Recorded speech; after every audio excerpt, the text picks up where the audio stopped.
চলমান অভিযানে বাহিনীর কোনো সদস্যের গাফিলতি পেলে তার বিরুদ্ধে ব্যবস্থা নেওয়া হবে বলে হুঁশিয়ারি দিয়েছেন স্বরাষ্ট্র উপদেষ্টা জাহাঙ্গীর আলম চৌধুরী।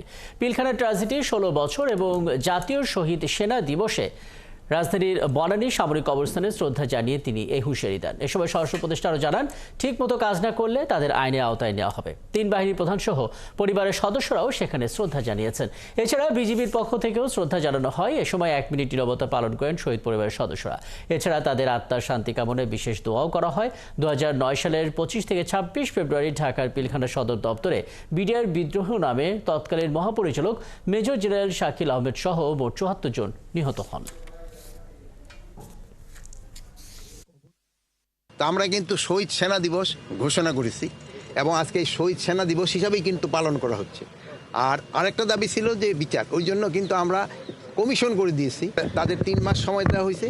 তাদের রিপোর্টের বেসিসে আমরা যারা যারা দোষী সাব্যস্ত হবে তাদেরও বিচারের আওতায় নেওয়া হবে। মানে আমরা যেইভাবে এটা সাজিয়েছি, এটা দেখে যদি কোনো জায়গায় কোনো রকমের গাফিলতি আমার কর্মচারী বা আমার বাহিনীর ভিতরে থাকে, আমি তাদের আইনের আওতায় নিয়ে আসবো।